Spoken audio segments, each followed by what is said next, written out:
as Radio Biafra and Radio Biafra Motherland.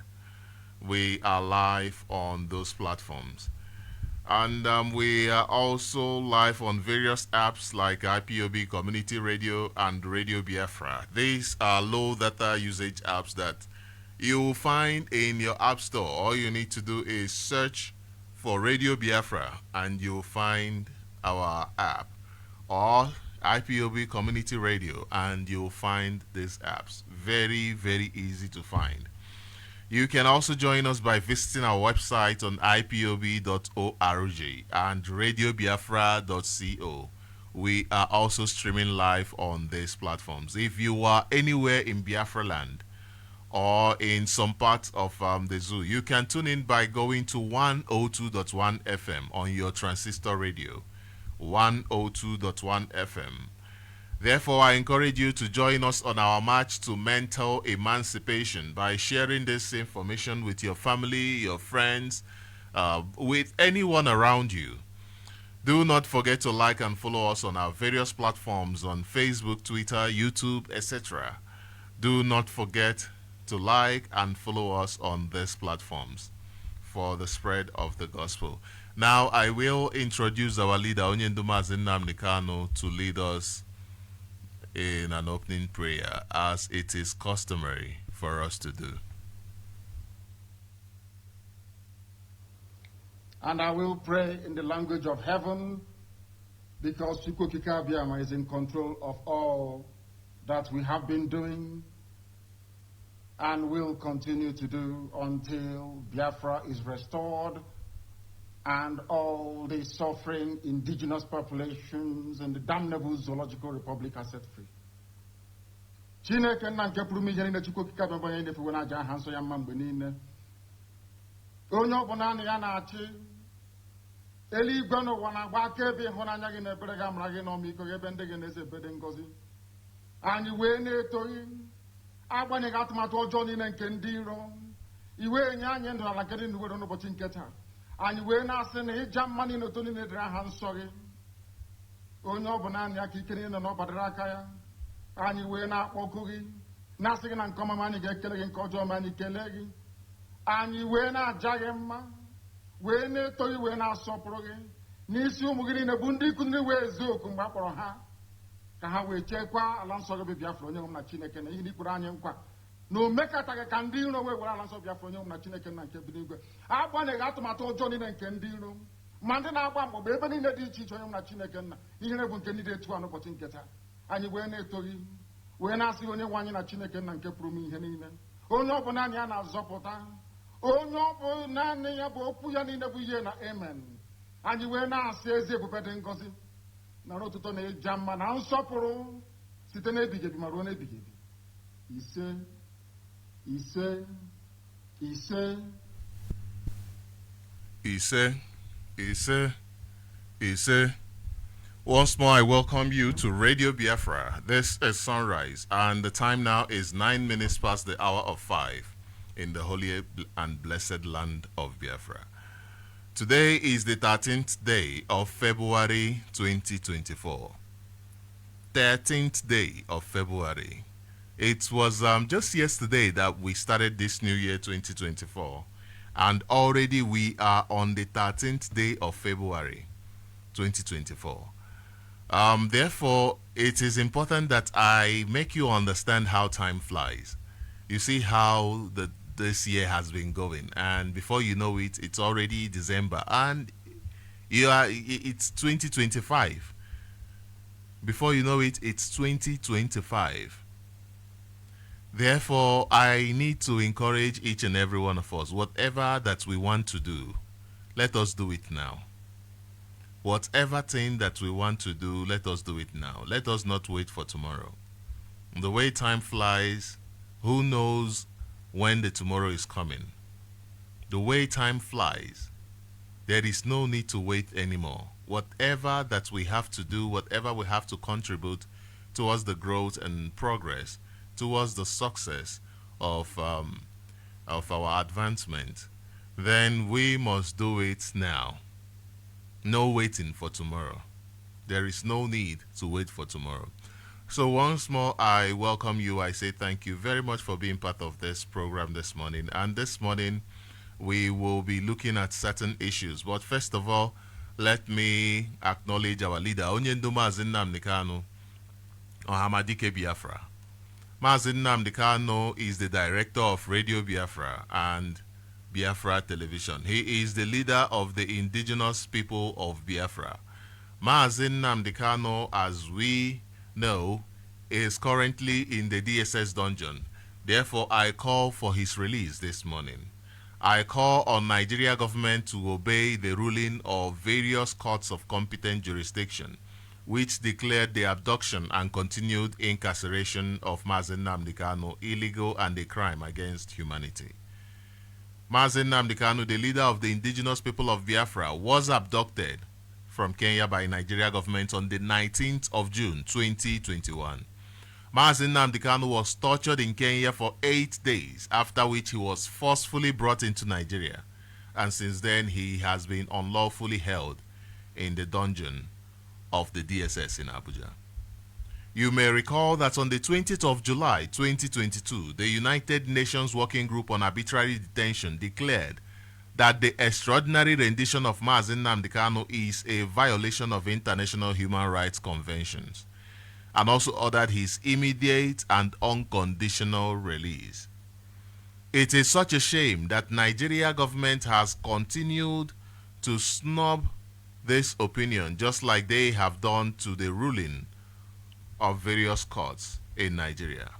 Various courts that discharged and acquitted Mazin Nnamdi Kanu. Instead, they have pursued every effort to inflict severe physical and psychological torture on this innocent man.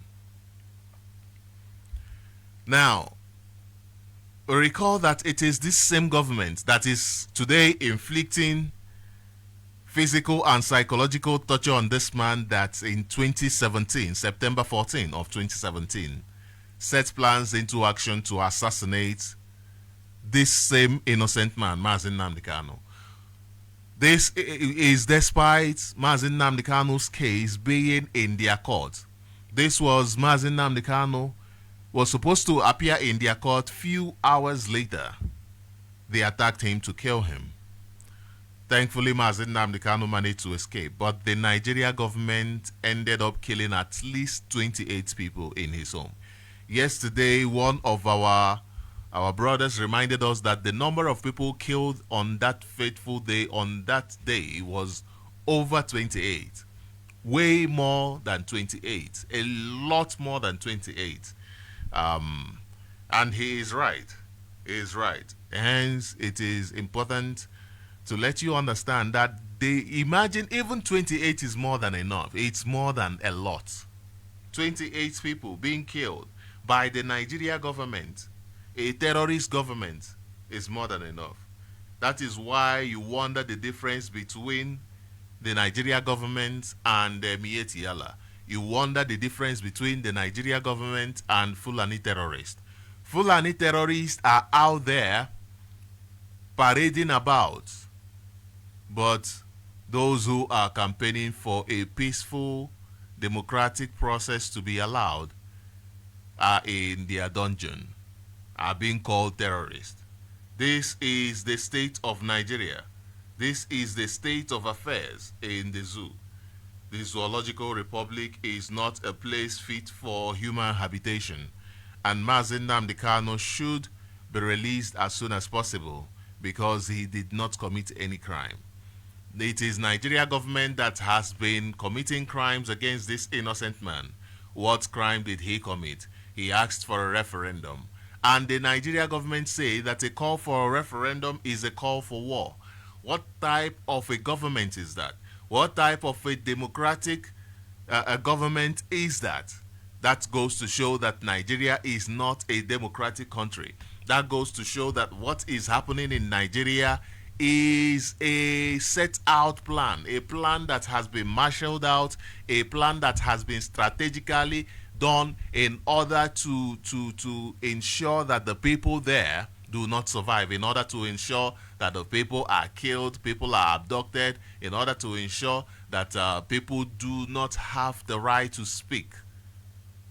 in order to ensure that people are finally subjugated. This is the highest act of wickedness. This is the highest act of man's inhumanity to man. The story of Mazi Nnamdi Kanu is a story of an innocent man who saw Nigeria for exactly what it is, a crime against humanity. Because of his honesty, he tried to ensure the survival of his race.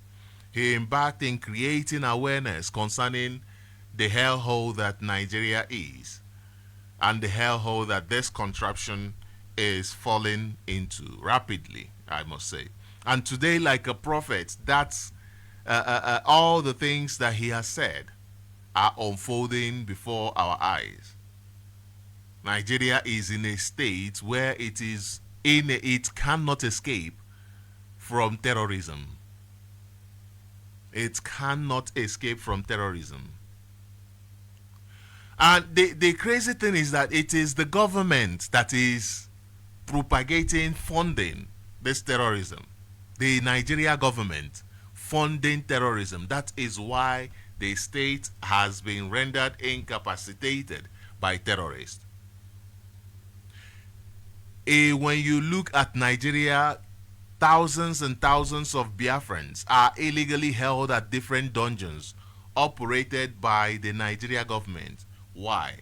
Because they simply demanded for a democratic process called a referendum.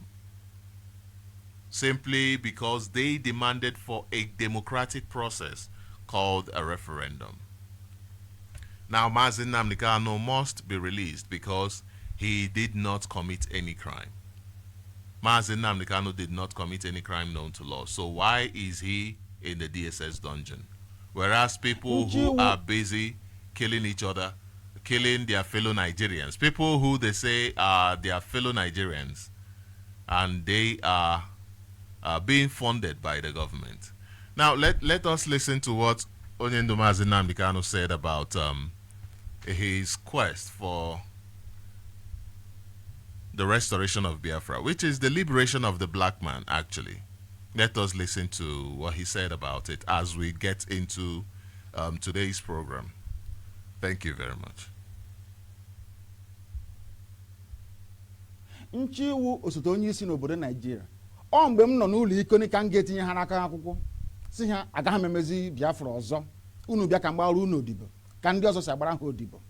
Ha rịọrọ m njụ nsị na aga m ahapụ nwere onwe ha n'azọ. Kwee n'ihi ndị ya niile maka ọdịmma nke ha nwa na nke ụmụ ha ma nke ụmụ ha ga-abịa n'ihi na agwara m ha okwu m si ha oge mgbe Zik a na-agwa Zik mgbe ọ na-eji ike na-akọwara Zik si ya na ebe ị na-aga n'ụzọ adịghị ya ọ na-efe isi kpakakpaka mba ọwọ Naijiria ka anyị gaa n'ihu ka anyị gaa n'ihu lekwa ọnọdụ anyị n'ụbọchị nke taa na-akọwakwara ndị ya sị ha ihe a Zik mere mgbe mbụ tinye anyị na ụmị anyị nọ n'ime ya n'ụbọchị nke taa ọkwa ihe unu na-eme kedu ụzọ nwanne Nnamdi Kanu si na-eme ya na-emeju ya unu kọwara m ka m ghọta na m sị ma unu arụghị ogbe nke abụọ gafere River Niger na unu ga-arụ okporo ụzọ unu ga-emezi ebe niile ebe ụmụaka na-agụ akwụkwọ ọ ga-emezi ya emezi ọma mma ụlọ ọgwụ a ga-arụzi ya arụzi a ga-enwe ọkụ mmiri ga na-agba ọ ga-adịrị onye ihu na mma dịrị onye azụ na mma kedu ụzọ m si mejọ ndị dị etu a asị m na ụzọ m si na-eme ya na ọ dịghị mma njọ ha sị mbụ ngwa agha onye m gbara egbe onye m gburu mma onye m gbara ụta akwa sọsọ ozi ọma Chineke si m gbasa n'igwe okwu ka m na-agbasa kezie ka o si metụta unu ọ bụ gịnị mere unu a na-asị ka akpọta Nnamdi Kanu ka egbuo ya ọnụ ọkwa na gịnị mere ndị herdsmen na-egbusi ndị mmadụ n'ugwu Awụsa ndị gọvanọ ha n'ugwu Awụsa kpọbe ka abịa gbusie ha inu anunugo na onwe onye na-achị ugwu Awụsa gọvanọ pụtara sị ka egbusie ndị herdsmen unu anunugo na onwe onye Yoruba pụtara sị ka egbusie ndị OPC ọgwụ na sọsọ ndị Igbo n'ihi na unu na-agbalị ka kunu ga-agbara ndị Fulani odibo onye pụta ọsị ka agbara Fulani odibo onye nsị na mụ abụọ Nnamdi Kanu agaghị m agbara Fulani odibo ha nwere ha kwesịrị gbara mụ odibo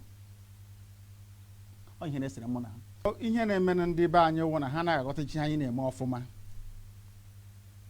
ịjụọ ha sịra m chọrọ ikewapụ Biafra n'ime Nigeria na ọ bụghị ihe ziri ezi na iwu obodo ha akwadoghị ya nna ajụ ha sị ya ke ụzọ chọrọ isi imi ya asị na ọwụ ka aga mee ntuli aka elu anyị bịanyecha aka atụcha vootu aga na ebe a na-eme iwu anọrọ akpa ya ekwekọrịta anyị gawa n'iru njụọ ha ndị na-eme iwu obodo Naijiria mmadụ ole si Kano steeti pụta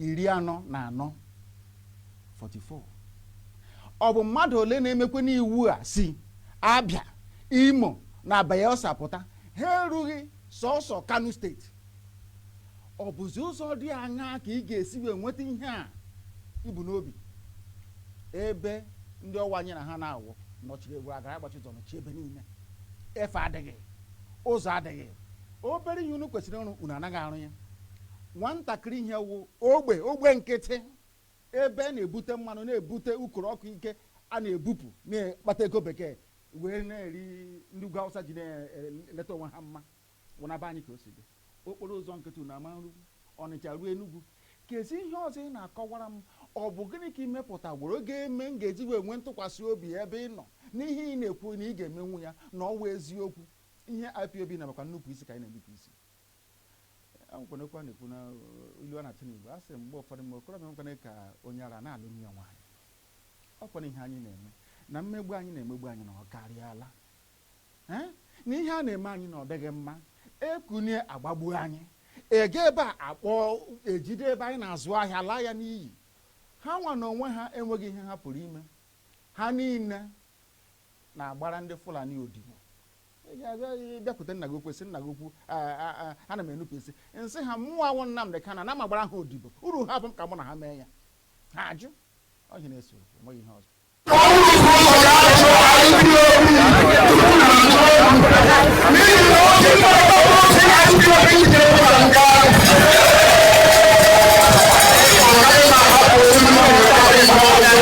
mmụọ Nnamdị Kanụ na m agbara ha odibo uru ha bụ m ka mụ na ha mee ya ha ajụ ọhị na-eso enweghị ihe ọzọ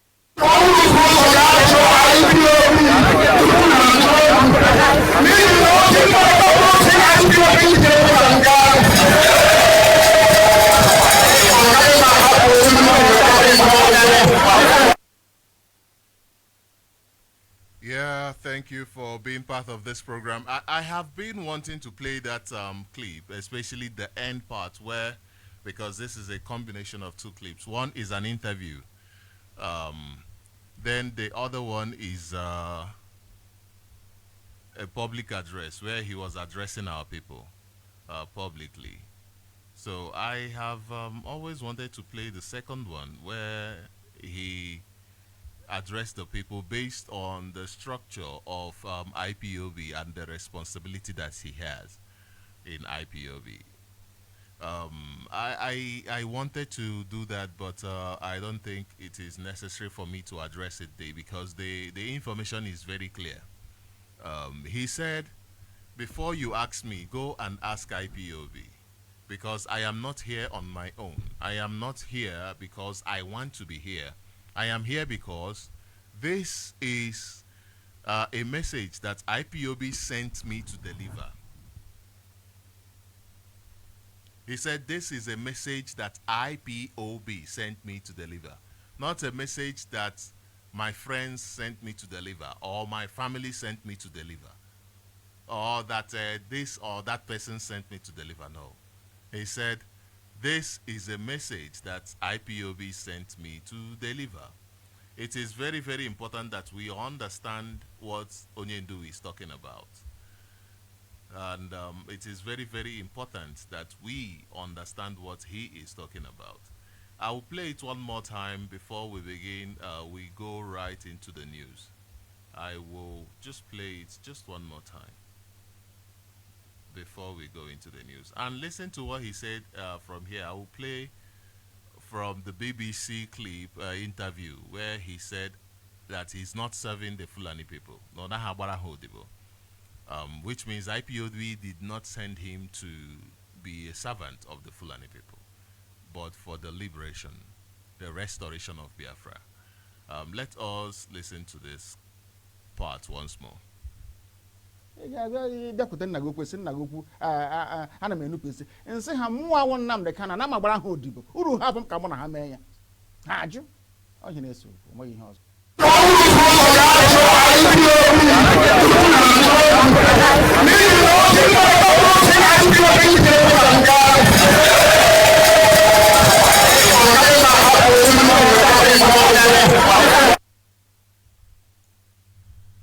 Okay, and it is clear that has been cleared out now. It is clear that the mission that Onyendu is a mission that IPOB sent him on. It is very, very clear from what he said. Therefore, I once more call on the release of Mazi Nnamdi Kanu. This is an innocent man who deserves justice. This is an innocent man who deserves justice. The Nigerian system has failed. The Nigerian system has failed not only Mazi Nnamdi Kanu but every Nigerian. Mazi Nnamdi Kanu represents the injustice that is prevalent in the Nigerian system. Actually, the case of Mazi Nnamdi Kanu makes it clear that what we are fighting for is something that we must continue fighting for until we get it. It means what the case of Mazi Nnamdi Kanu clearly shows that we have no other place to go to, that we must continue on this path. Now, Nigeria is not helping the interest of Nigerians, that is for sure. Nigeria should not continue to exist, that is for sure. Nigeria is a threat to the security of lives and properties of Nigerians, that is for sure. Even to people who are not Nigerians, that is for sure. Nigeria poses a great threat to the security of trade in that region, that is for sure. So why is Nigeria still in existence? Why is Nigeria still standing? Because it is beneficial to some people. Now, let us go to those who are benefiting from Nigeria. This is from Icons News. Let me bring you this from Icons News, and it says, summary of the British government-sponsored and supervised genocide against Biafran people. It says, summary of the British government-sponsored and supervised genocide against Biafran people. And it says, summary of the British government-sponsored and supervised genocide against Biafran people, aka Nigerian Biafran Civil War. Nigerian Civil War in chronological order, we shall never forget. 1. December 1964, federal elections. 2. October 1965, regional elections. 3. Post-election violence in Western Nigeria, 1965-1966. 4. The military takeover. The military takes over the government, January 1966. 5. Anti-Ironsi demonstrations and killing of Igbos in the north, April-May 1966. 6. Overthrow of Ironsi's regime and death of Ironsi, July 1966. 7. Gowon seizes power and in consultation with only northern officers and politicians, forms government. Killings of Igbo officers continues unabated, August 1966. Ojukwu offers to confer with Gowon to end bloodshed and asks for repatriation of troops to their regional origins to lower tension. Says offer was refused by Gowon, August 1966. 9. Out of safety concerns, Ojukwu refuses to go to Lagos for meeting of the 4 regional military governors, but is still hopeful of peace resolution, August 1966. Number 10.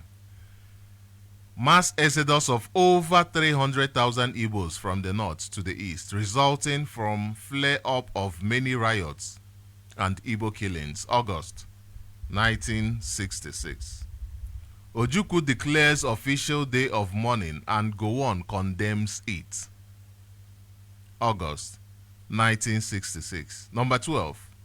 Gowon issues decree restoring the federal system and abolishing the unitary government. August 1966. 13. Regional representatives convene a conference to determine grounds for unity. Gowon opens conference with offer of 4 forms of government. August 1966. 14. Over 2,000 Igbos are massacred in Kano on September 29, 1966 by a combination of Hausa mobs and troops of the 5th Battalion in Kano. Further Igbo exodus. 15. A DC-4 carrying weapons to eastern Nigeria crashes in Cameroon and Henry A. Wharton, a German-American, is arrested. October 1966. Gowon suspends the Constitutional Conference, November 1966.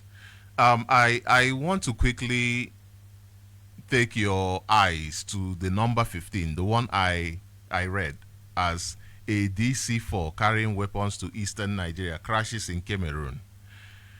It is important for you to understand the relationship between Nigeria and Cameroon. You remember that the Ambazonia leader was abducted from Nigeria, remember, and renditioned to Cameroon. Remember that. And several other unhealthy relationships that they have. Unhealthy to the people, but healthy to Britain. Okay, number 16. Gowon suspends the Constitutional Conference, November 1966. 17. Eastern region faced with resettlement of refugees, December 1966. 18. Gowon and 4 military governors confer in Aburi, Ghana. Optimism expressed about the future, January 1967. 19. Nigeria confirms the death of Ironsi. Flags fly at half-mast, January 1967. Eastern region accuses federal government of failure to implement the Aburi Accord and warns that the country is on the brink of political disintegration, March 1967. Ojukwu warns that the East will secede if invaded or blockaded. Both sides mobilize civilians, May 1967. 22. Awolowo announces that West Nigeria will secede if the East goes, May 1967. 23. Political situation deteriorates due to non-implementation of Aburi Accord. Ojukwu expresses pessimism at a negotiated settlement, May 1967. 24. As impasse continues, Ojukwu seeks mandate from Eastern Assembly to declare Biafra, May 1967. Gowon divides Nigeria into 12 states. Biafra is declared, May 1967. 26. Nigeria invades Biafra, July 1967. The Midwest operation and Biafra's military setbacks, losses of Nsukka and Enugu, the saboteur phenomenon, August 1967. Okay. This is a very long list because it is a comprehensive list of what's happened to us, especially from 1966. From 1966, paid very close attention to the time of the war, that is the genocide against Biafrans, 1967 to 1970. So this is what it is all about, and all of these actions, they have been directly decided by Britain. The Aburi Accord, as we have been told, was a way to settle the discord a way to settle the problem that that Nigerian government created between the Nigeria and Biafran people. After the conversation was had, an agreement was reached. The British government said to Gowon, no, you must not agree to that, because by then they were looking for war. You see how they are today telling you that when you are going through a democratic process, you are going for war. That is the same thing that they were doing. A democratic process, and you say you are a democratic country, and you say that you are a democratic country, and one is asking for a democratic process that you should happily do. You should happily oblige them. You say it is a call for war because of Britain. Britain does not want to lose it's the oil and gas it is benefiting from Biafra land. Not only about the oil and gas, it also does not want to lose its slaves. Remember that today they say there is no slavery, but no, today the slavery is even worse than it used to be. Now look at this assessment. Back in the days, slaves were chained. Today, the chain is no more physical, it is mental. The reason why they chained our ancestors and shipped them to there was because they were not able to mentally enslave them. It is very, very important that we understand this. If they were able to mentally enslave them back then, they would not have chained them. They would not have chained them. They would have just allowed what is happening today would have happened. But because today they have succeeded, they have successfully chained us mentally using religion, using the education system, using the Nigerian system. Because the Nigerian system is the foundation upon which all of this mental manipulation is founded upon. In Nigeria, churches are encouraged to open from one street to another. Whatever you have it, they have been encouraged to open up offices, looting and stealing from people. You understand that I have said this before, that whenever I am prophesied to, I become very apprehensive and suspicious. I'd rather you don't prophesy to me and tell me what is going to happen tomorrow. I'd rather you don't do that. I'd rather you just advise me and say one name, work hard, one name, GCK, and all of that. You just encourage me. That is all I need. Do not prophesy and tell me this is going to happen tomorrow and this. It doesn't matter whether you are a religious, a pastor, or you're Onyominala.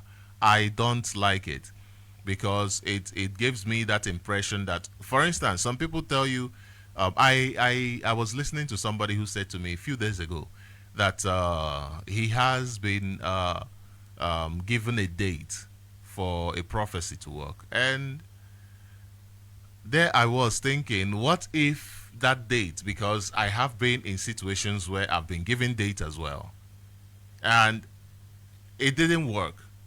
What next? You see, the way you feel heartbroken,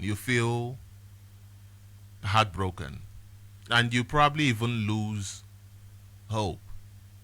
And whatever little effort you were making before, probably stop making it,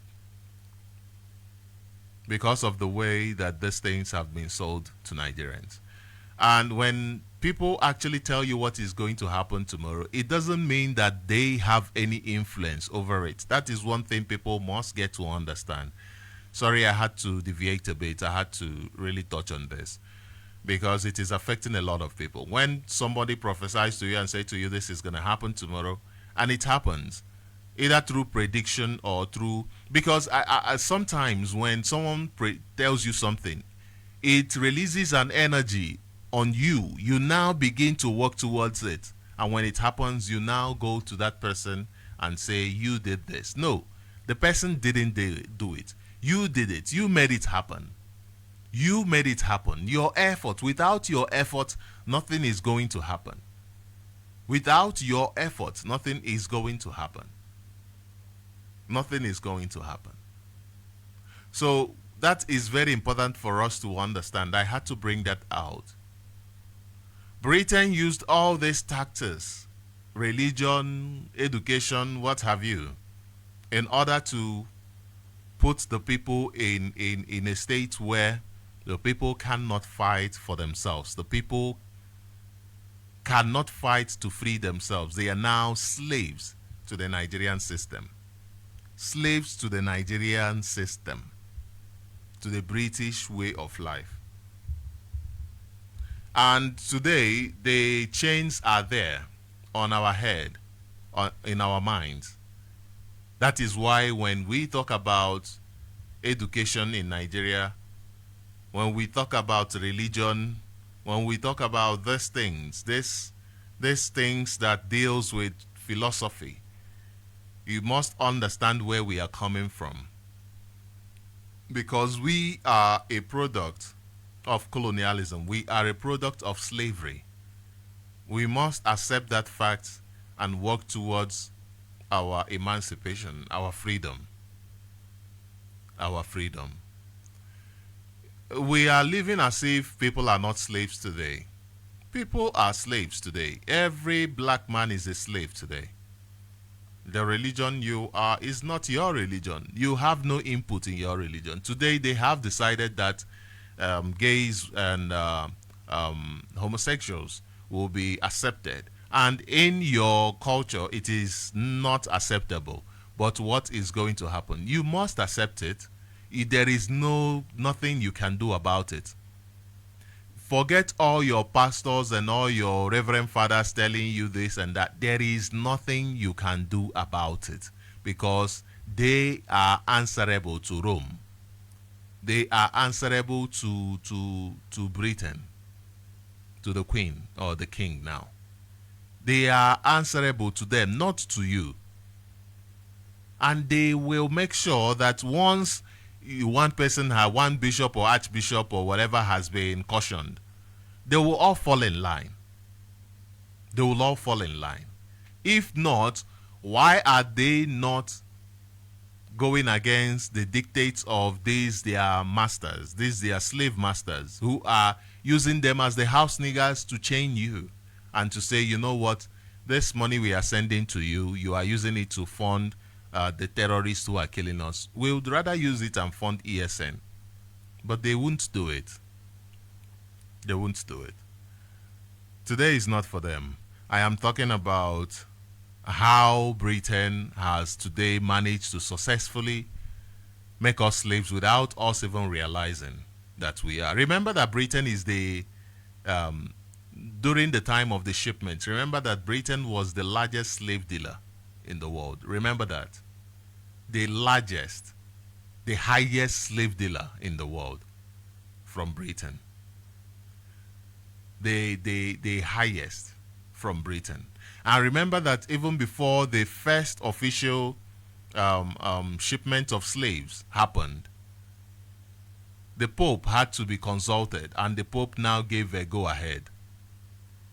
Go and do your research. The Pope had to give a go-ahead before the ship called Jesus was now used to come to Africa to enslave black people. We must know these things. It is not about how you feel about it. It is about going back to your history and understanding your history. That is what it is all about. Now, there is something I was listening to a few days ago, and it reminded me of a story we were told. Growing up, we were in history, we were taught about how religion came, and because I'm talking about the slavery of the black man today, how it is being orchestrated, and broad daylight we are seeing it happen before us.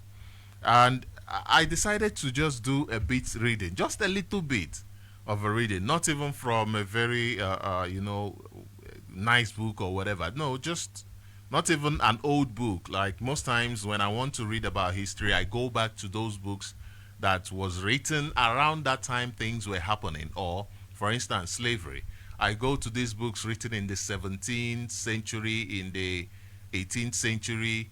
Uh, you'll find vital information in the 17 something books, 1770 something, 1750 something, 16 something, 18 something. You find vital information there.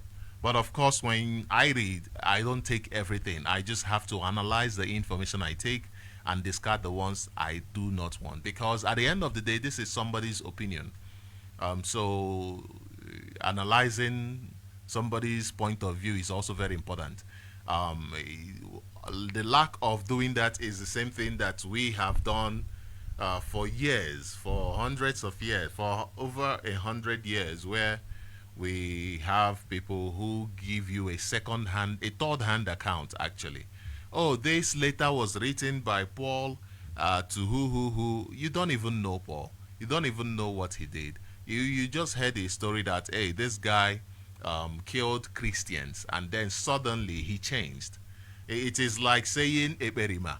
Tomorrow, when we are writing the story of Biafra, you put the story of Eperima there. Yeah, and some people are saying, hey, he wrote it. They can take somebody's teachings and put the name of Eperima because they are in charge of the publishing. And then tomorrow, people are jumping up and saying, ho, ho, ho. No, we must always scrutinize everything and pick the ones we want and the ones we do not want. However, at the end of the day, it's a book. So that is the reason for a book. So I was going through this information, and it is about Samuel Ajayi Crowther, the person that they said brought Christianity to Nigeria. And this information is from Wikipedia. You can open Wikipedia right now as I am online and search Sam Ajayi Crowther. It says Samuel Crowther, Sacra 1809 to 31 December 1891, was a Yoruba linguist, clergyman, and the first African Anglican bishop of West Africa. Now, I want you to pay attention to this person's history. The history says he was a Yoruba linguist and clergyman. Okay, so let us leave it there. It says, born in Oshogun, in what is now Awaye, Oyo State, Nigeria. He and his family were captured by, he and his family were captured by Fulani slave raiders when he was about 12 years old. I've always said to you that when people say we sold ourselves, I keep asking myself, how possible is that? How, with the way Biafra land is arranged, how is that possible? You find out today that you have criminals. You have criminals who are abducting people in our land. You have the police that are abducting people in our land. You have them abducting people in our land. You have even people who have been sacked from the Nigeria police who are abducting people in our land. Like this one, let me find this. There is this man in Imo State who has been abducting people in Biafra land. In Biafra land.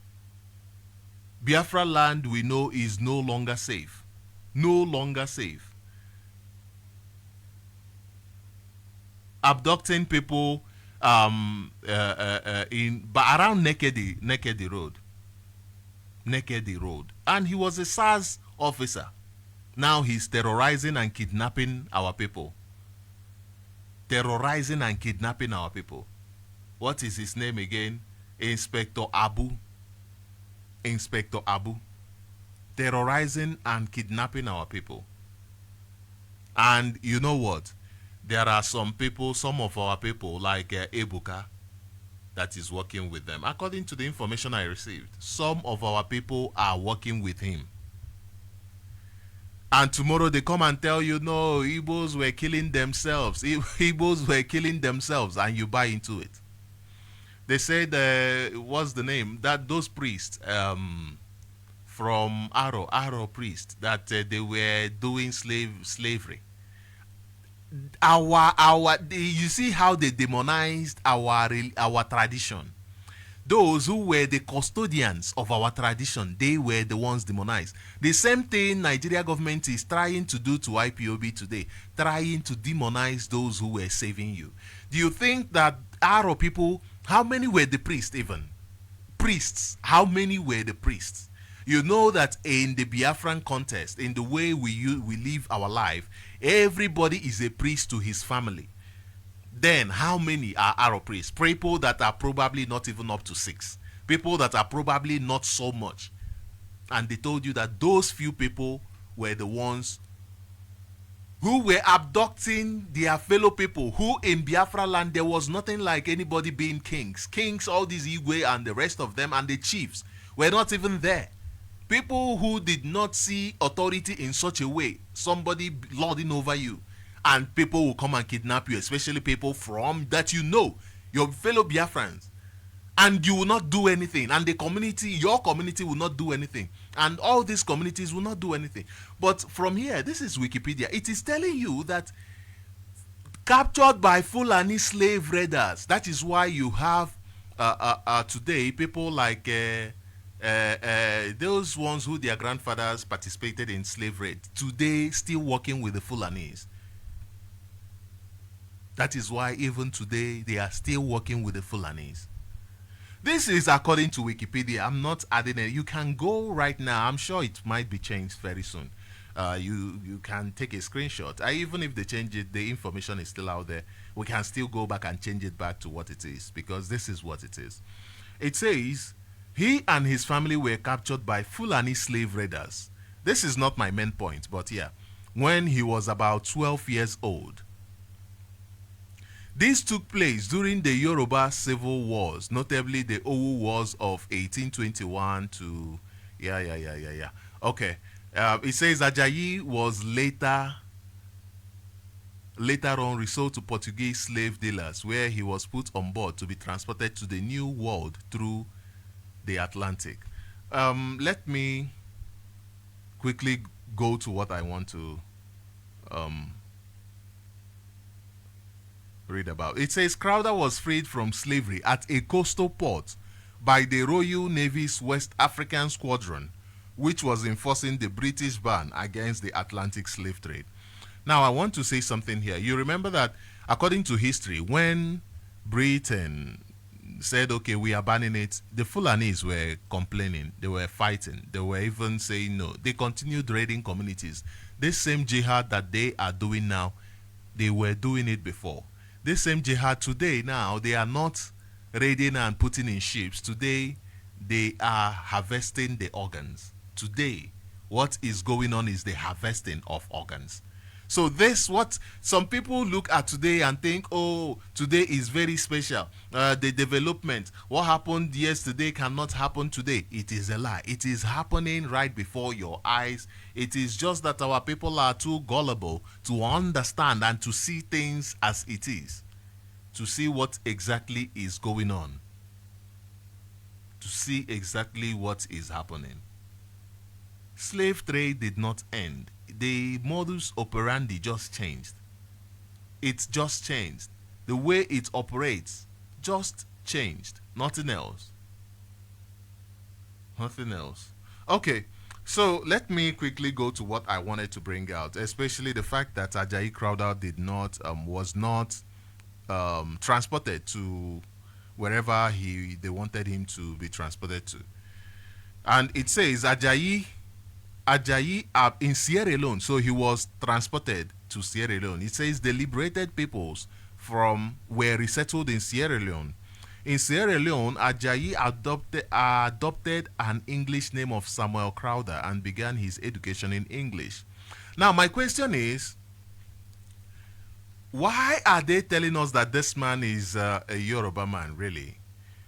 It doesn't make sense that the story does not add up. You remember that Sierra Leone was a place where those who were freed from slavery were shipped to. Remember that? That it was a place where they were shipping slaves.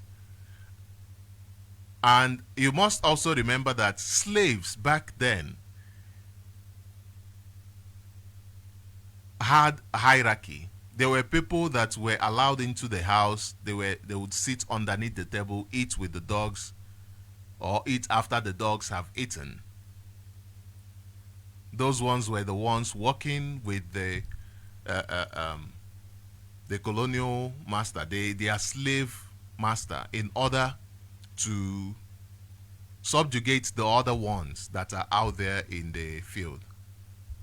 The other ones that are saying we will not agree to this nonsense.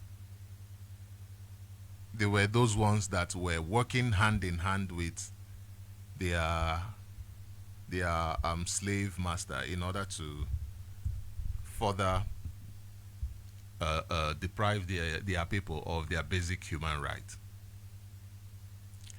Now, the information that we have is that during that time, those ones who are against the master, those ones who are saying we are human beings, we cannot be slaves, whenever they run away, they escape, the master arms the house nigger, the one that works for him, to go and pursue, find him, and kill him if possible. Kill him if possible. Cut off the head. So that was the mandate, and they did it. They carried it out. They went in search, most times found them, killed them, and what have you. Now, how do you think the other ones, when it was time for them to be shipped back to Africa, the ones that survived must have been those ones who were working for the master? This is something I want you to, yes, the good ones could have survived as well. Those ones who were neither rebellious nor whatever could have survived as well. Yeah, that is for sure. But you must also understand that even till tomorrow, when the British want to work, they will still go back to those ones that they worked with their fathers, because they know them. Because they know them. They know where they are. They know where to find them. They will always go back to them to work with them, because they know them. So this man suddenly is a Yoruba man. This man never left the port. He never left the port. And remember, by then, it is not possible for you to raid somebody in Osun State, for instance. It is not possible for you to raid somebody from Oyo State, where this man is, they said is, got it from. And then you are shipping the person from some other different place, when already Lagos is a slave coast where they were shipping slaves from. So it is only natural that they would ship. It is only reasonable that this man was being shipped from Lagos, right? Now, why transport somebody you said you freed from Lagos to Sierra Leone? Why? How does that make sense? You freed this person, he's still in his land. Rather than for him to go back to his home, this is somebody 12 years with the family, not even only him, family, the parents. They said the father probably died sometime later, but he wasn't part of those that were taken. We understand why that story is told, but yeah. How it doesn't even make sense. It doesn't make sense. It doesn't make sense for me. The story doesn't add up from Wikipedia. So I am looking for somebody that will please come and give me proper information on this. And then they said he brought, and the crazy thing is that perhaps he was speaking Yoruba, because he's a linguist. He's a linguist. He studied languages. He studied languages. He said here, it says here, he adopted Christianity and also identified with Sierra Leone's then ancient Creole ethnic group. He studied languages. So somebody who studied Igbo, like some of these people who are being used today to work against us can come out and say, hey, we are Igbo. When you ask them, which primary school did you go to? They are not telling you because there is none. Nobody can identify them in our land. When you say, okay, let us leave primary because primary is the core where you cannot even say, okay, which secondary did you attend? Nothing. You cannot identify them. And they go around with, oh, I am from this state, I am from Ebonyi state, I am from that state and that state. And they are made to represent you because they understand the language. Now, let me take you to Icons News. I needed to make you understand how our education system has been. I talked about religion, how our religion, this what I brought out now is a combination of the education and religion, because religion is a fundamental part of their education system. Do not forget that your education system evolved out of religion. This is one thing we are not talking about. Your education system that you have in Nigeria evolved. It came out from religion. Do not forget that the first slave ship, first of all, took permission from the Pope. Even the Queen of England invested heavily in slave trade. And the Queen is the leader of the other religious sect called those who are today called Anglicans, from the Anglo. That means they are Anglo.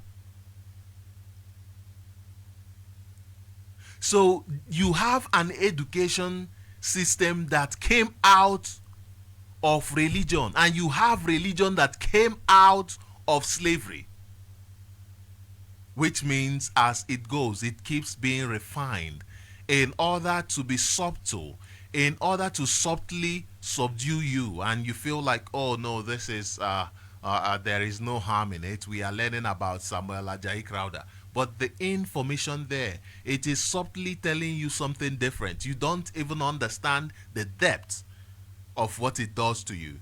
Now, this is the role of Britain. Let us look at Icons News. It says, Britain's role in the Nigeria-Biafra war and its parallels to the Ukrainian conflict. We will be opening up the lines very soon for us to have a conversation. There is a lot happening in the news I would have loved to touch, but perhaps I will just read the headlines. But yeah. So it says, as the world watches the unfolding crisis in Ukraine, it's essential to reflect on historical precedents where external powers have influenced conflicts, often to the detriment of ordinary citizens seeking peace and stability. The Nigerian Biafran War, 1967 to 1970, serves as a poignant example of how geopolitical interests can overshadow the pursuit of peace, with Britain's role casting a long shadow over the region's history. The Aburi Accord, signed in January 1967, was a crucial attempt to reconcile the grievances between the Nigerian government and Biafra. Crafted in Ghana, the agreement aimed to decentralize power, granting more autonomy to the regions within Nigeria. However, Britain, a former colonial power with vested interest in Nigeria, played a pivotal role in undermining the accord and escalating tensions. This part here talks about the Aburi Accord, how it was the reconciliation process and how it was achieved. How the agreement, the idea of the agreement is to make sure that power does not rest in the hands of one man. And remember, Britain is the colonial power, the person that took the power as an imperialist, as a slave merchant. And they said, no, if we allow this power, now which power will they decentralize? Is that power that Britain has. Therefore, they said, no, we cannot allow it. We'd rather burn everybody in the zoo than allow this power to shift from our hands. And today, we see the same thing happening. We see them saying we'd rather burn everybody in the zoo than to allow people to have a democratic process, come to pass. This is the state of Britain. Everything happening in Nigeria is because of Britain. Everything that you see going on in the zoo is because of Britain. It is Britain that is making sure that things do not go well in the zoo. It is Britain that is making sure. Look at the army. Look at your Nigerian armies. They are trained where? In Britain. They are trained in Britain. Your SARS. Yet, what is it that they are doing any different in order to better your life? They are only subjugating you. Would you say that that is not what they have been trained to do? Are you going to argue that that is not what they have been trained to do? How else are they meant to behave if not the way they have been trained to behave? How else are they meant to behave? How can they be any different from their training? How can they be any different from their training? But before I bring this program before I open up the lines, I want to play a clip. There is this clip I want to play. I'm sure you have heard it. Our conversation today, we just want to use this clip as a roundup. Our conversation today is not going to be. We will have time for this conversation around this clip, around the what this person said on this clip. But for today, let's just look at. We are just looking at the relationship, slavery, and our institutions, and how our institutions are created out of slavery. Therefore, this is why we say that the foundation of Nigeria is wrong. You cannot put something on nothing. You cannot expect Nigeria to function when it is a product of slavery. You cannot expect Nigeria to function when the power that is in the hands of the colonial masters do not want to do anything in order to let go, because they are still enjoying their slaves. And you know, today, you don't need to be forced. You know how wonderful slavery it is for them. Today, you don't need to be forced into a ship. You don't even need to be caught. The Fulani slave catchers don't even need to come and burn down your community and attack you in war and what have you. No. Now, they are just there to harvest the good organs and send them. You, yourself, will find a way to hustle, make money, sell your land, sell your properties in order to find your way to their land so that you will be washing their old people's clothes, washing their asses. Who wants that type of life? Who wants that? You deserve a place that treats you with dignity. Yes, it is a job.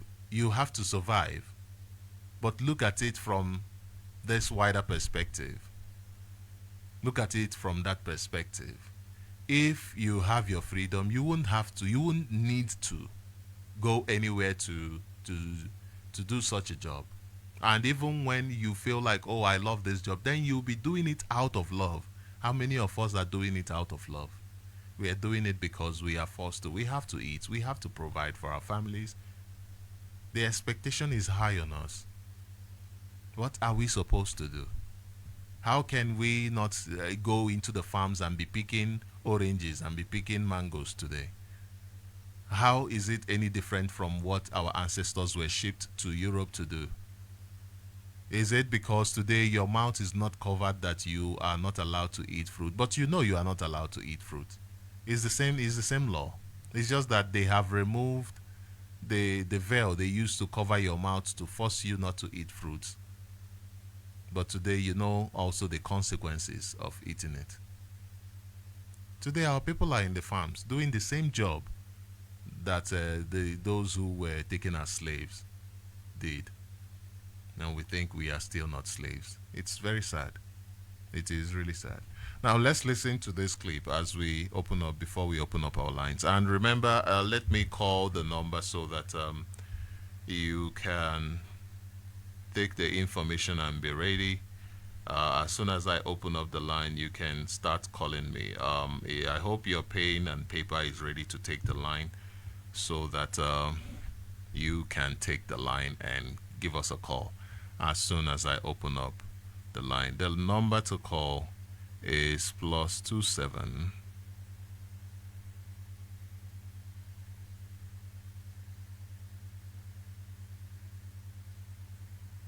The number to call is +27 78 064 5457. I repeat, +27 78 064 5457.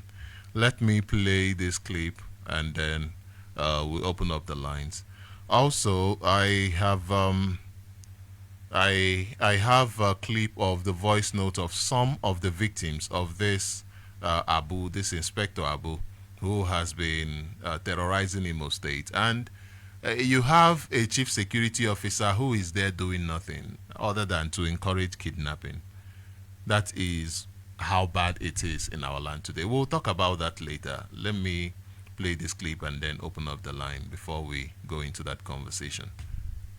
Rife with examples of countries that have successfully separated and developed economically. The USA, for instance, split from the UK in 1776 and has since grown into one of the world's leading economies. Belgium, too, separated from the Netherlands in 1830 and has thrived since then. And who can forget Singapore, who split from Malaysia in 1965, allowed it to transform into a global financial hub. One might argue that separation is an avenue for healthy competition for development. Cases in point are Singapore and Malaysia, India and Pakistan, and the triad of Norway, Denmark, and Switzerland. Each of these separations has led to a surge in development, with each nation striving to outdo the others. In the course of history, several nations have chosen the path of peaceful separation. East Timor, for instance, split off from Indonesia in 2002, marking a new chapter in its history. Similarly, Ireland severed ties with the United Kingdom in 1921, leading to the establishment of the Irish Free State. In 1944, Iceland chose to peacefully separate from Denmark, demonstrating that nations could part ways without resorting to violence. This tradition of peaceful separation was also evident in 1905 when Norway and Sweden decided to go their separate ways. One of the most notable examples, however, is the partition of the British India Dominion into India and Pakistan in 1947. Although plagued by communal violence, the actual process of partition was carried out through peaceful means, highlighting that even in the most challenging circumstances, peaceful separation is possible. These examples underscore the fact that nations can honorably separate from each other, fostering an environment of mutual respect and understanding. But let's not forget, separation is not about war. It's about recognizing when a union no longer serves its purpose and making the decision to opt out, just as Ireland did with the United Kingdom in 1921, and as Iceland did with Denmark in 1944 with remarkable ease. It's about giving peace a chance and separating honorably. Countries have also found power in rejecting the names imposed on them by colonizers. Burma became Myanmar, Upper Volta transformed into Burkina Faso, and Gold Coast emerged as Ghana. Each of these nations took control of their identity, and in doing so, set the stage for their own development. So, what does all this mean for Nigeria? It could mean that a peaceful separation is the key to resolving the current ethnicity crisis and spurring economic development. It could mean that a friendly competition between the North, West, and East could lead to significant progress for all. In summary, history shows us that peaceful separation can lead to economic development and resolution of ethnic crises. It shows us that there's nothing wrong with opting out of a union that no longer serves its purpose, and that doing so can, in fact, lead to a surge in growth and development. It shows us that taking control of one's identity, as many countries have done by rejecting their colonial names, can be a powerful catalyst for change. This then could be the roadmap for solving the Nigerian ethnicity crisis and spurring economic development. It's a path that requires courage and conviction, but one that could lead to a brighter future for all Nigerians. As we continue our exploration, we must understand that this proposition is not just a call for separation, but a comprehensive plan, a clarion call for Nigeria to embark on a transformative journey. The potential benefits of separation and restructuring are vast, and they include fostering lasting peace, regional autonomy, and collective prosperity. This transformative journey is about acknowledging the past, understanding the present, and shaping a better future. It's about recognizing that unity does not necessarily mean uniformity, but can also mean diversity in unity. It's about understanding that separation does not necessarily mean disintegration, but can also mean restructuring for better functionality. As we move forward, it's crucial for Nigeria to consider these possibilities, to weigh the potential benefits against the potential drawbacks, and to make decisions that serve the best interests of its people. This is not just a journey for Nigeria, but a journey for every Nigerian, a journey towards a brighter future, a journey towards a new dawn. Welcome to Radio Biafra. Welcome to Radio Biafra. The line is now open. You can call in, and we'll bring your voice to Biafran people. You can call in right now, and we'll bring you to the Biafran people on WhatsApp or direct call. WhatsApp or direct call. You can call in, and I will bring you to the Biafran people. The number to call is +27 +78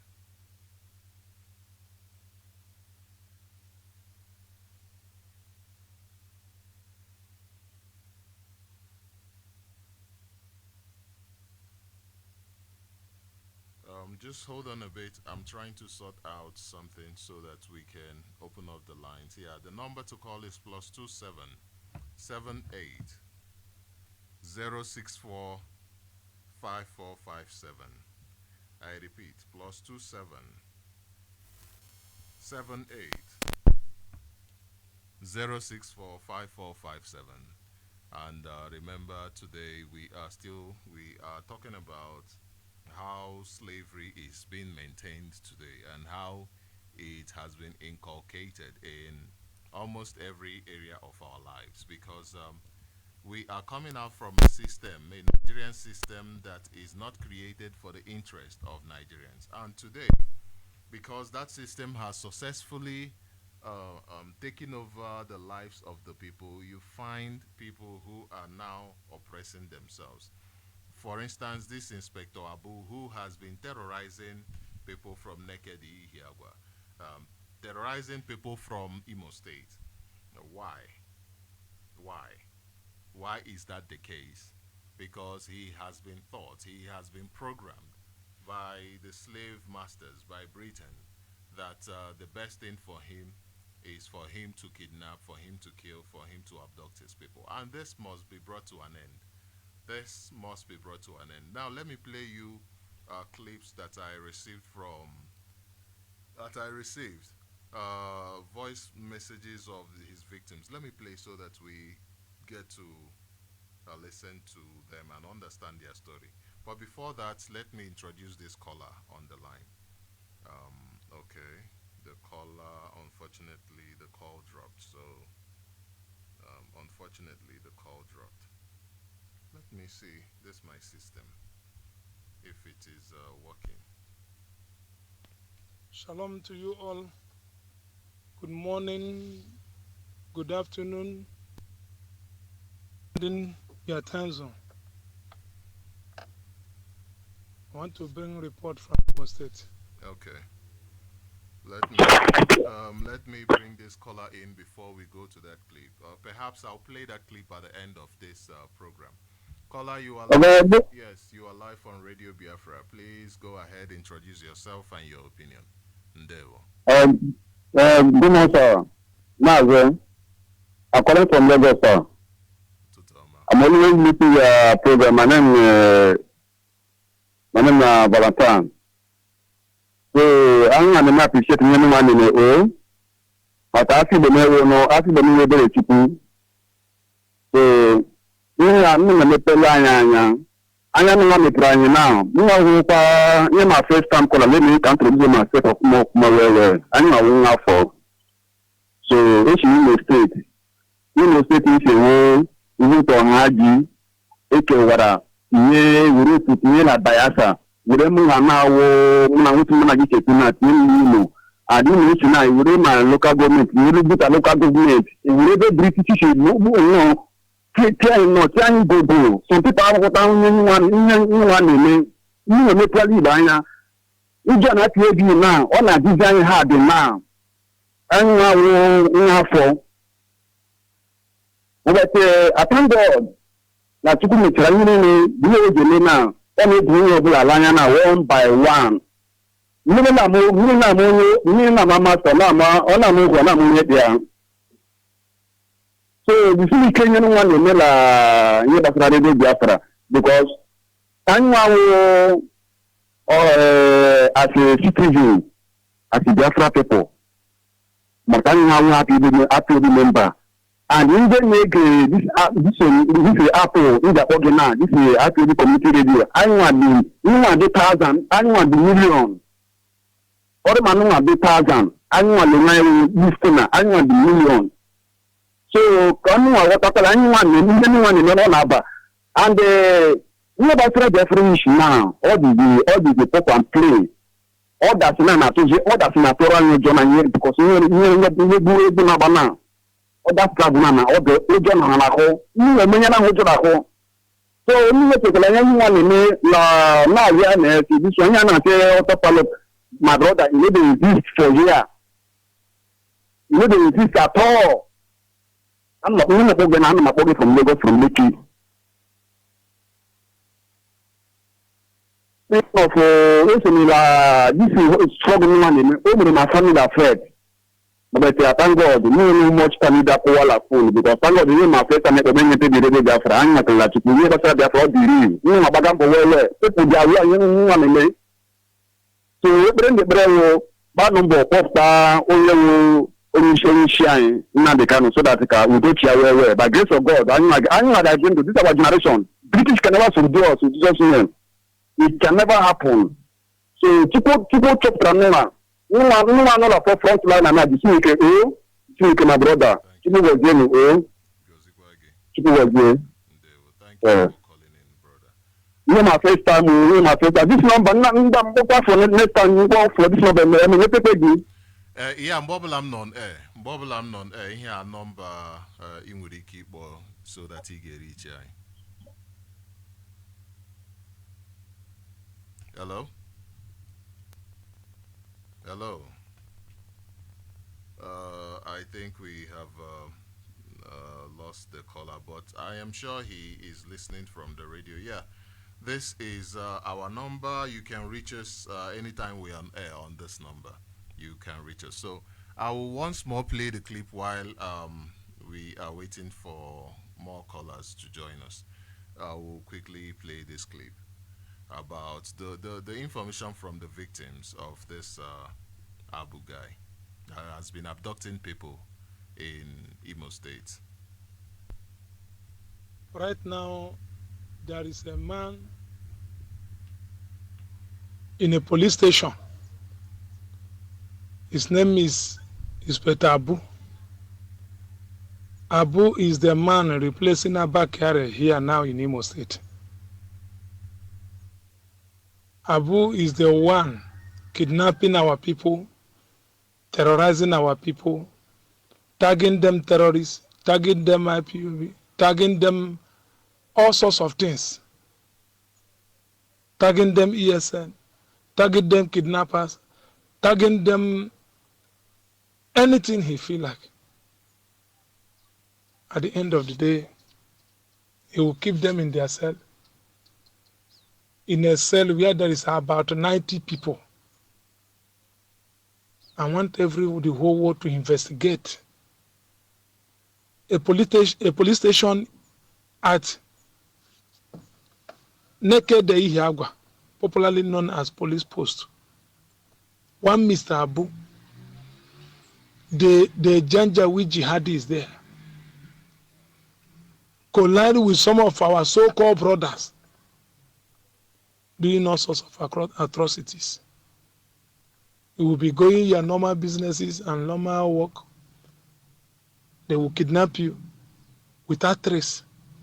They will collect your phone, seize all of your belongings. Then at the end of the day, they will tell you that they are looking for you, that there is a criminal, that you are the criminal. They will seize your phone. Some of them, they will shoot them at their leg.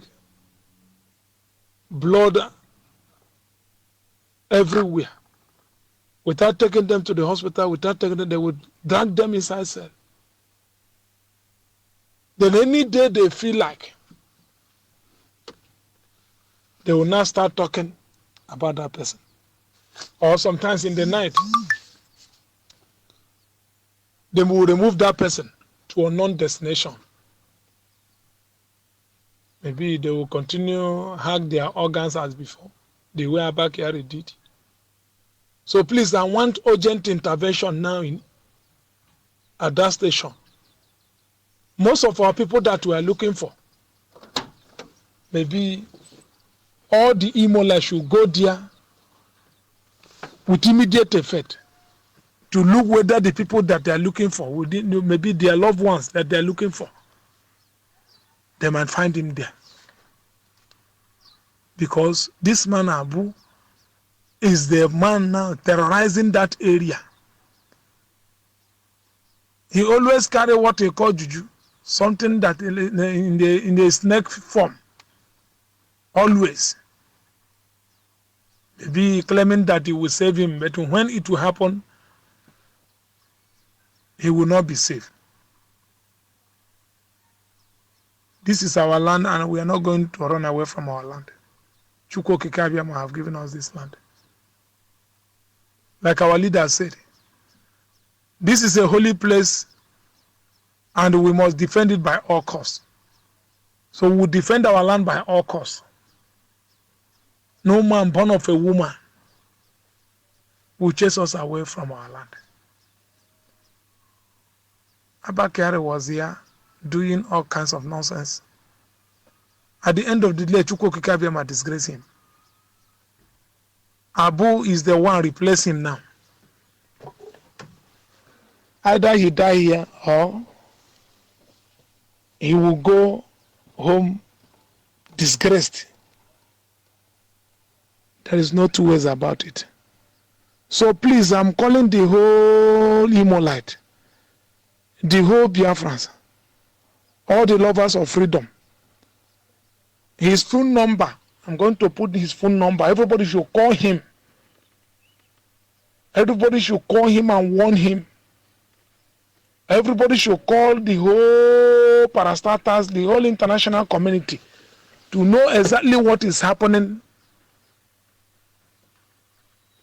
here in Imo State. His number, Mr. Abu, 080 353 17307. I repeat, 080 353 17307.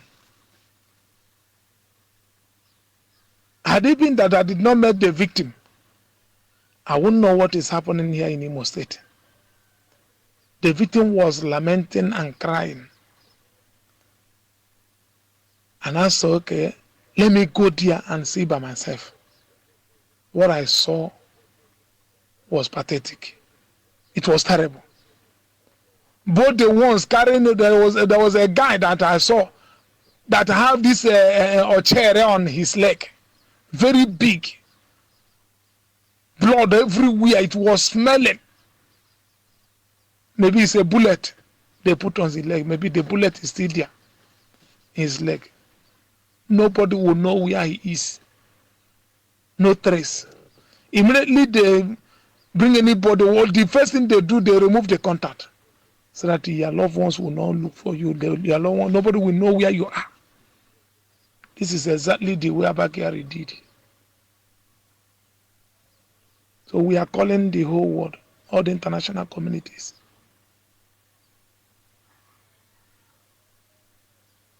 to investigate and know exactly we are lamenting. But one thing that is constant, we are not going to run away from our land. We'll be here and see the end of it. The whole zoological republic of Nigeria, everybody is shivering. Cost of living, cost of high cost of everything. This is the plague. Something that happened in Egypt. Chukwu Okike Abiyama is doing it here in Biafra land. They will not have rest until they release our leader Mazen Nnamdi Kanu. They will not have rest until they give us Biafra. Like our leader always said, he said they will beg us to go. They must beg us to go, whether they like it or not. Yorubas are protesting, they never see anything. Hausas are protesting, they never see anything. Fulanis are protesting, they never see anything. The worst will happen. This is the beginning. The suffering will continue until they let the children of light go. The plague will continue until they say, children of light, go. The epidemic and pandemic, everything, sickness, everything will continue as far as this land is concerned. It's a cursed land. When you see Nigeria, the name Nigeria, it's a cursed name.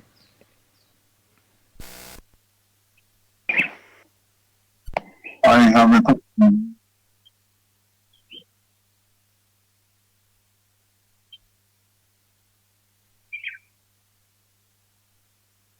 Good morning, Mazi. Good morning, Mazi Sochima. Good morning to you.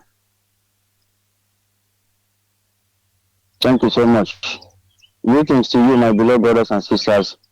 Chukwu Okike Abiyama is our strength and we must continue. Mazi, you see, this clip you just played now, by the name being mentioned there, this is the agent of organ harvesters in our land. But we are saying that Chukwu Okike Abiyama will disgrace all of them, just as he disgraced the so-called Abakari. Yes, our leader caused that idiot, and he was disgraced out of Igbo land. Another person has replaced him, the evil workers of iniquity, agent of darkness who is working with the Supreme Court window governor, the man that was not voted, but is parading himself as a governor. That Abu in question, majority of all these people, you see them working, moving on our land. They don't even know that they have a mission. Listen to what our brother is saying something in that clip. He said, when they hold you, they will tag you one thing so as to continue to execute you. And first of all, they will deny you opportunity of contact. All these evil people who is working for the children of darkness in our land, we say that Chukwu Okike Abiyama will continue to disgrace you and your. That is the reason why your family is not progressing and you can never progress. Your family started from the zoo called Nigeria.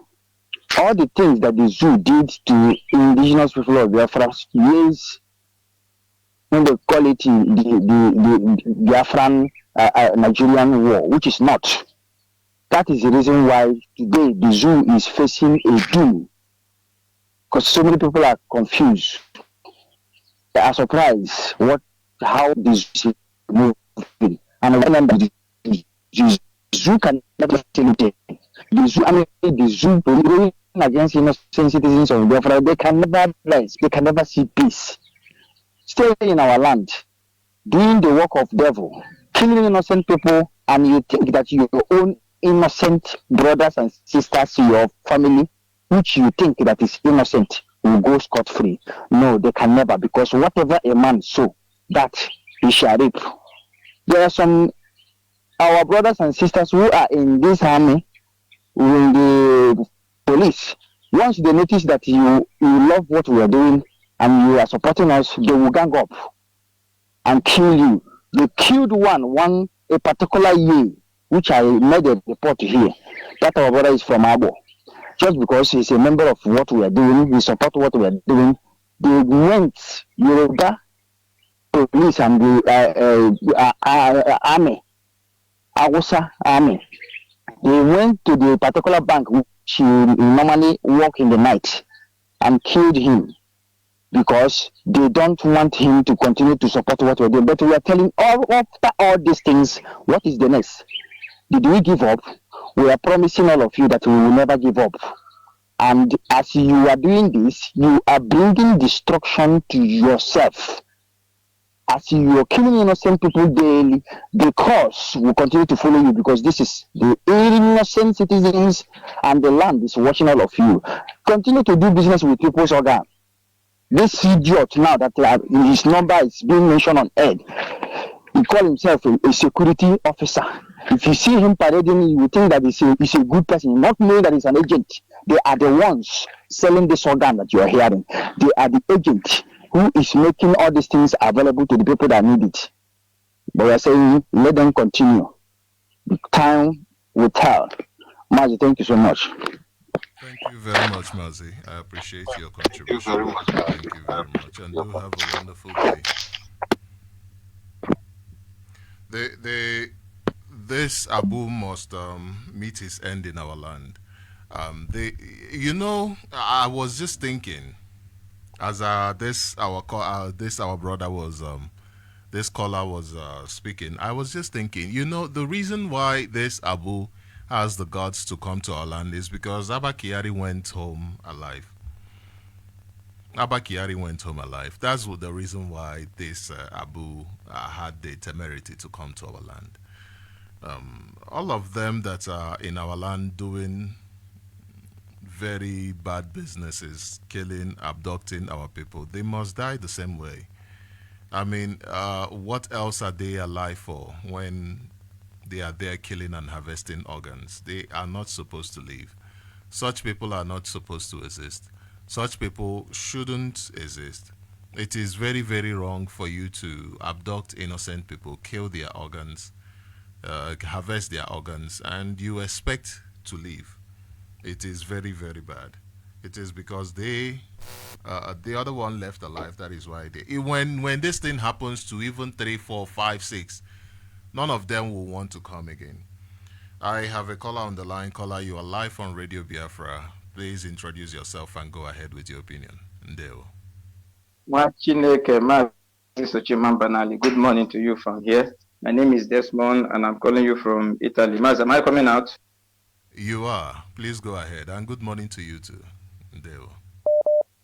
What I want to say, Machineke, is that, you see, I want to say this to Biafrans all over the world. Imana, when we do things, we call on Chukwa Abiyama and we pray. For example, if somebody wants to travel from Nigeria to South Africa, you pray for safe journey and favor in South Africa. But you have to do some process. You have to get visa. You have to do some other things there. You understand now? You have to follow up with some process. Your own, you have to walk to the offices of the immigration to get your passport, offices of where you do your visa, South Africa embassy. You have to go. You pay in your house, but you have to move. I believe in this our stage of our struggle. We have prayed, we've done a lot, and this is time for us to move. What is my point? My point is that all these things we are hearing, all these people killing our people in our land, both the ones in Okuzusas and the ones in Imo and the ones they call the name of, like now they say Abu. He has been identified. His number has been gotten. What do we have to do as a people? Now we now have a setup, because he says it's Nigeria security, right? We also have a setup security. And this is security to security. He has to be sent a message. And we simply tell him that we've gotten your atrocities against our people and we want you to stop or leave our land. If you want to be a good policeman in the land of Biafra, we are not having problem with you. If you want to continue to intimidate our people, then we will not allow it. If we get further reports with evidence from there, we will have to take measures to stop your atrocities against our people. It's very simple. But now there is a problem there. One, we have to get the support of our people, number one. We have to get the resources to do these things. Because, these are state government agents. They are not even only state, both federal. These are Nigeria government agents in our land. Sometimes they even go beyond Nigeria. They have other, because since they harvest the organ of our people and sell, they have international backings to an extent, because these organs are being bought by some big politicians who give them international connections where they take some of our organs to. So if we don't have the necessary resources, we might have the people to do the job. But if the necessary resources are not there, then we cannot do it. It's just like a man who wants to build a house. You might have the determination to build a house, but if you don't have the money, you cannot do it. And even if you have the money, you still need workers, engineers, those who is going to help you to do. So there are a lot of things that are involved. What am I trying to say? When we tell our people over the world, they hear this complaint from our people, from our land, what is going on, and they pay deaf ears. When we say they should support ESN, because let me say something, the biggest part of this struggle lays on the shoulder of ESN. And if we don't equip them, give them the resources, how can they function? Can you run a car without a fuel? So our people have to have the mind to support ESN. You don't have to mind to do what they can do. Why can't you have the mind to support them, even if it's a little finance? Because sometimes the people don't know what goes behind the skin. It's not all. It's not even a country needs support. Nigeria now, they go to IMF, they go here, they say they want to borrow money, and when we call our people to give us small resources for us to protect our land and our people, and they refuse. Why? Because they are in America, they are in Italy, they are in Europe, they are here, and some of them will even go to antagonize and criticize us. Some of them will even want to give out important information to Nigeria, knowingly or unknowingly, against us. Why is that? Because we say, let us save our people. What am I trying to say? Because all these communities, like this police station they mention now, they mention a community, they say somewhere along, I don't know, naked, right? That is a community. Okay, it has the president general of the youth, it has a youth leader, it has the Igwe, it has many things. Why are they there and these things are happening to their people? Because they are all the same agents of the government. Because it will not get to them or their family, because the enemy will not want to touch them. Are you with me? So where does this responsibility lies? It now lies to the people to liberate and fight for themselves. And that's why we call on our people consciously to come out and support what IPOB and ESN is doing in our land. Support IPOB, support our leaders, support ESN. This is not time for us to be, because the problem we have is that all these people trying to destroy what we are doing, knowingly or unknowingly, and then our people, because when two elephants are fighting, the ground suffers, bears the suffering. The ground are suffering.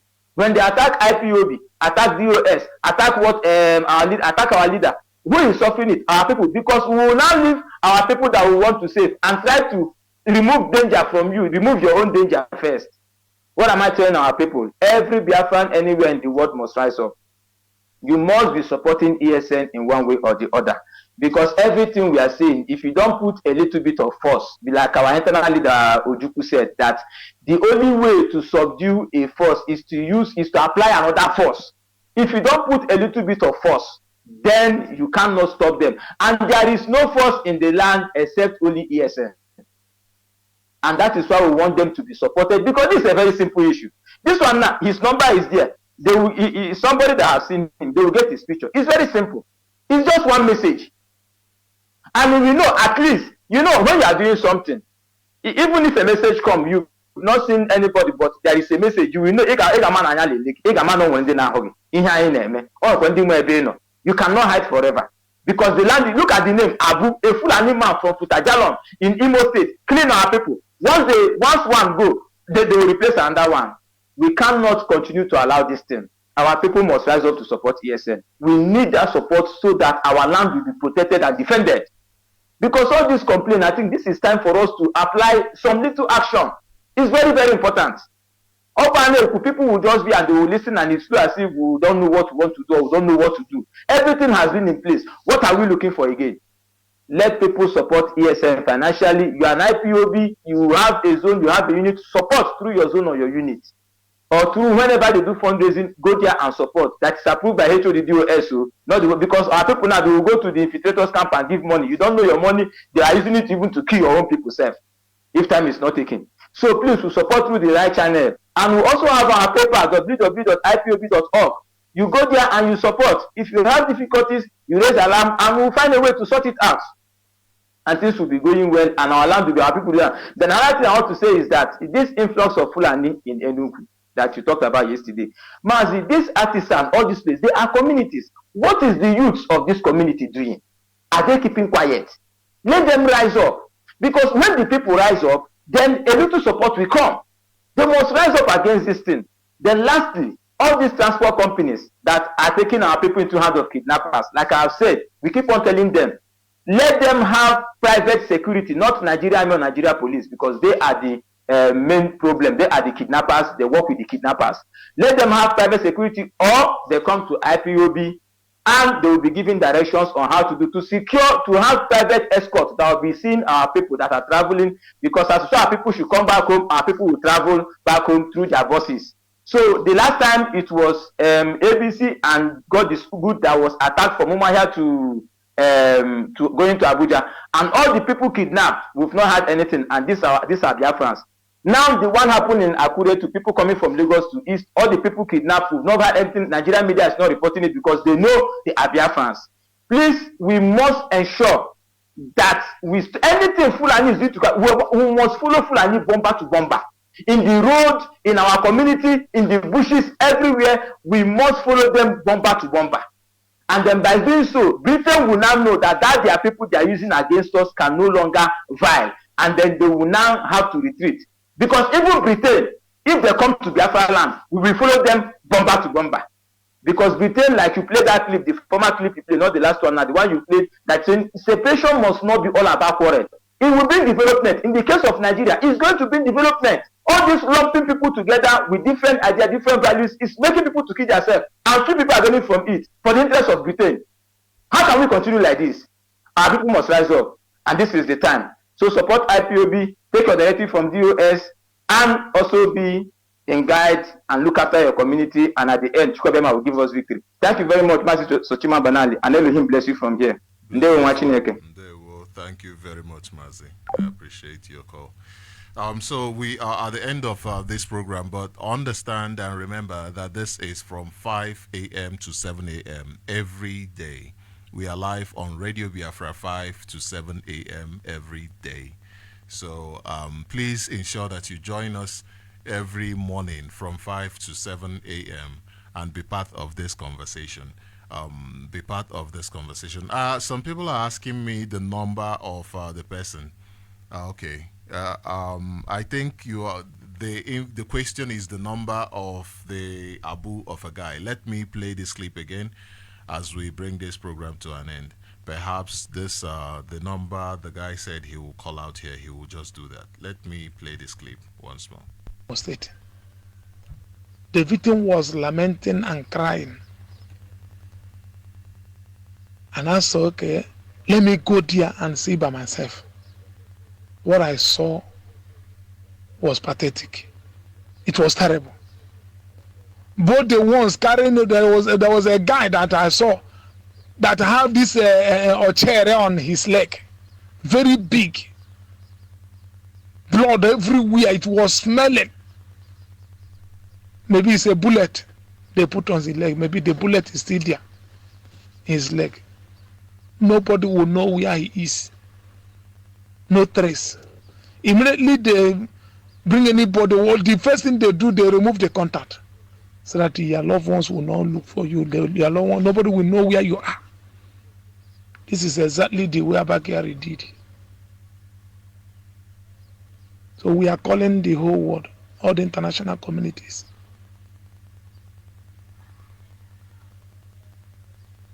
to investigate and know exactly we are lamenting. Okay, we are bringing this program to an end. Let me not wait for that. I'll just call the number. The number of this Abu is +234 803 531 7307 plus 234. I repeat, plus 234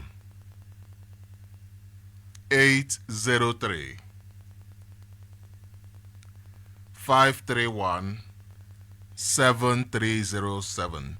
That is his number. And you know, we have brought this program to an end, and I will be here tomorrow. We'll be here tomorrow. Hopefully, I will be able to bring this our brother Desmond here tomorrow for a conversation, for us to have a conversation.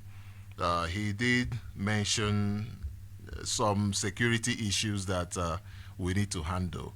And for me, that is very interesting. And I don't know who would like to actually hear his ideas concerning this transport, abduction of our people in the transport section. So after this, I will try to make contact with him. Hopefully, we'll be here having this conversation tomorrow from 5 to 7. So do not forget to join us tomorrow from 5 to 7.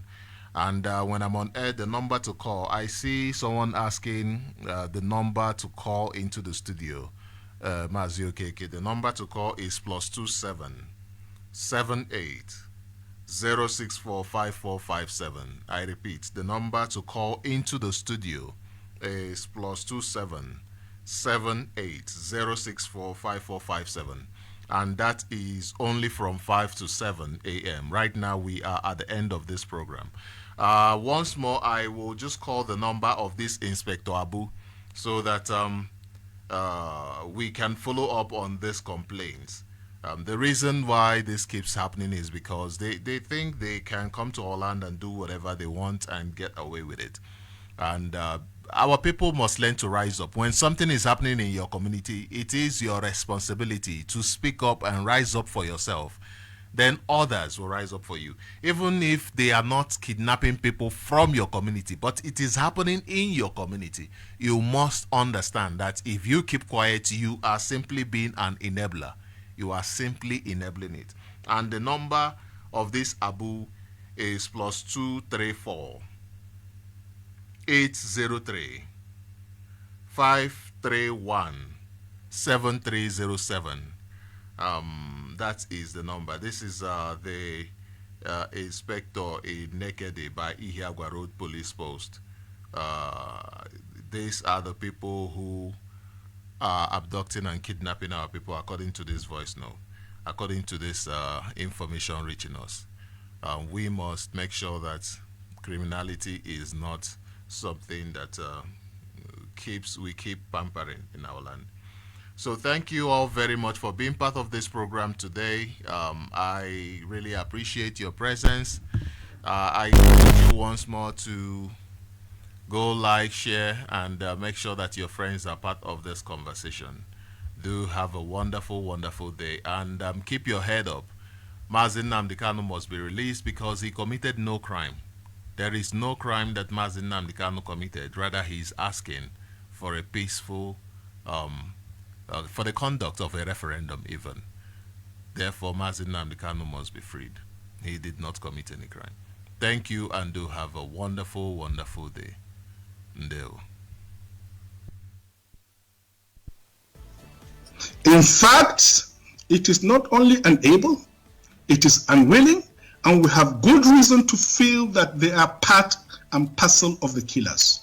Let me make some revelations to you. That's a very big allegation, Dr. Obadiah. The government is part and parcel of the killers. Yes. That's big. Yes. Yeah. Okay. How would the government just say, oh, it is revenge killing and so on? Then you leave it there. Oh, because it is revenge killing and so on and so forth.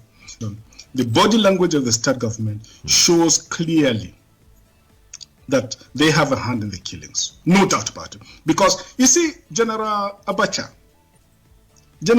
famously said that if an insurgency lasts for more than 2 days, the government knows. That is the real and the truth. And let me make some revelations, because some of us also have our own intelligence networks. Okay. Okay. Have met with some of the bandits. We have met with some of their high commanders.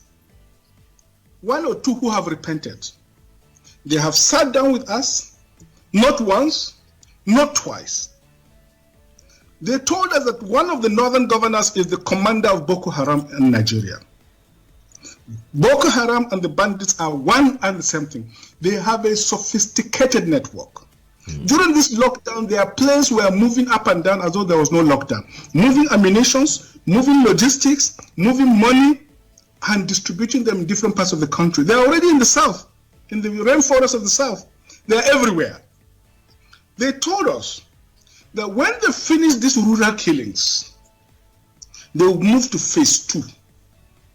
The phase 2 is they will go into the urban cities, going from house to house, killing prominent people. I can tell you, this is the game plan. They want to start a civil war in Nigeria. Don't joke with what I'm saying. I have a PhD from Oxford University. I'm a central banker. We don't talk nonsense. So don't joke with what I'm telling you. I have this from the highest possible authority, higher authorities of some of the commanders of the killers and Boko Haram. You said northern governors, past or present, Dr. Badaya? No, current. No, they said one of them is the commander of Boko Haram in Nigeria. One of them. And they are not looking for money. They have more than enough money. In fact, he told me they just came back from one of the Middle East countries in private jet, full of ammunitions and dollars.